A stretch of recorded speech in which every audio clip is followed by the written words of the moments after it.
Hastningsi dengan NIM A1B021145 akan mempresentasikan makalah Pancasila dengan judul Pancasila sebagai Sistem Nilai. Istilah nilai sering digunakan untuk menunjuk kata benda abstrak yang artinya kebaikan atau keberhargaan, yang dimana nilai pada hakikatnya adalah sifat yang melekat pada suatu objek.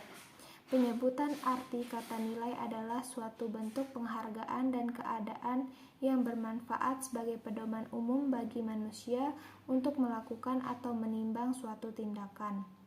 Nilai bagi manusia dipakai dan diperlukan untuk menjadi landasan, alasan, dan motivasi dalam segala sikap, tingkah laku, dan perbuatannya. Karena pada kenyataannya bahwa ada orang yang sengaja dan sadar melakukan hal-hal yang bertentangan dengan kesadaran akan nilai yang diketahui dan diyakininya. Jenis-jenis nilai antara lain yang pertama nilai dasar, yaitu asas-asas yang diterima sebagai dalil yang bersifat mutlak. Nilai dasar dijadikan pedoman dalam konteks hidup bernegara. Nilai-nilai dasar dari Pancasila adalah nilai ketuhanan, nilai kemanusiaan, nilai persatuan, nilai kerakyatan, dan juga nilai keadilan. Seperti contoh pada Undang-Undang Dasar 1945, yang dimana dalam pembukaan Undang-Undang Dasar 1945 dicantumkan cita-cita dan juga tujuan negara.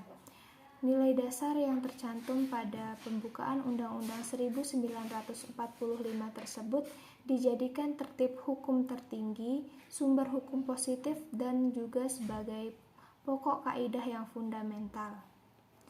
Jenis nilai yang kedua yaitu nilai instrumental. Nilai instrumental merupakan nilai pelaksanaan umum dari nilai dasar, berbentuk norma sosial dan juga norma hukum yang diwujudkan dalam peraturan dan mekanisme lembaga-lembaga negara. Dan yang selanjutnya ada nilai praktis. Nilai praktis Pancasila merupakan nilai yang sesungguhnya dilaksanakan dalam kehidupan nyata. Nilai-nilai praktis Pancasila ini adalah berupa nilai etika dan juga nilai moral. Selanjutnya ada sistem nilai dalam Pancasila. Nilai memiliki keterkaitan dengan pola pikir serta tindakan. Dalam implementasinya, nilai berkorelasi dengan norma dan etika. Pancasila memiliki sistem nilai yang menjadi pedoman hidup bagi bangsa Indonesia. Di antaranya, 5 sila tersebut merupakan sistem yang mengandung serangkaian nilai di mana tiap sila berkaitan satu sama lain. Menurut Notonegoro dalam Pancasila secara ilmiah populer 1975, Pancasila memiliki susunan yang bersifat hierarki atau urutannya logis dan berbentuk piramidal, di mana antara lain sila pertama ditempatkan di urutan yang paling atas karena bangsa Indonesia meyakini segala sesuatu berasal dan kembali kepada Tuhan, sehingga disebut causa prima atau sebab pertama. Selanjutnya ada sila kedua, manusia sebagai subjek pendukung pokok negara, sehingga negara harus berlaku sebagai lembaga kemanusiaan. Yang selanjutnya ada sila ketiga, yang dimana negara adalah akibat adanya manusia yang bersatu, sehingga terbentuk persekutuan hidup bersama yang disebut rakyat.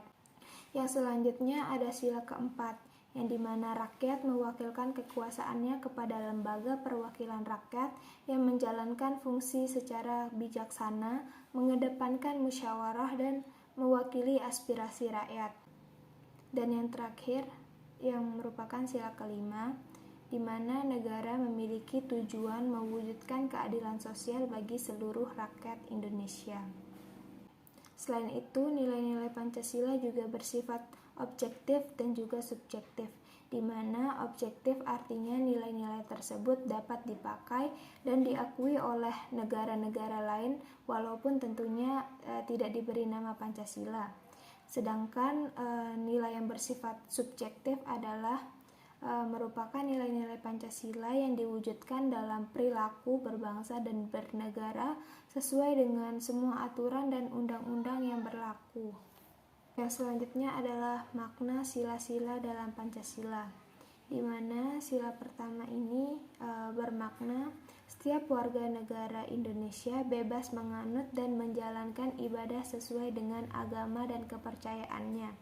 Yang kedua, menjamin untuk memeluk agama masing-masing dan beribadah menurut agamanya. Dan yang ketiga, menjamin kehidupan beragama dan toleransi. Yang selanjutnya ada sila kedua, yang dimana makna-maknanya antara lain: yang pertama, mengakui dan memperlakukan manusia sesuai dengan harkat dan martabatnya sebagai makhluk Tuhan yang Maha Esa. Yang kedua, mengakui persamaan derajat, persamaan hak dan kewajiban asasi setiap manusia tanpa membeda-bedakan suku, keturunan, agama, kepercayaan, dan jenis kelamin. Yang ketiga ada mewujudkan keadilan dan peradaban yang kuat. Yang keempat, menjunjung tinggi nilai-nilai kemanusiaan.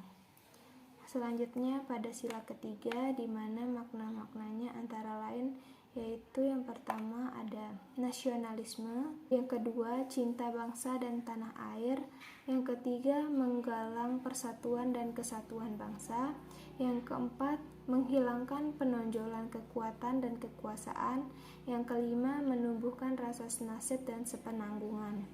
Dan selanjutnya yaitu sila keempat, yang dimana maknanya antara lain yang pertama demokrasi, yang artinya pemerintahan dari rakyat, oleh rakyat, dan untuk rakyat.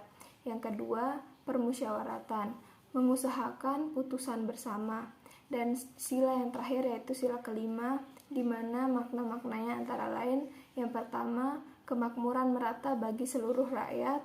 Yang kedua, seluruh kekayaan alam dipergunakan bagi kesejahteraan rakyat. Yang ketiga, tidak menggunakan hak milik untuk merugikan kepentingan umum.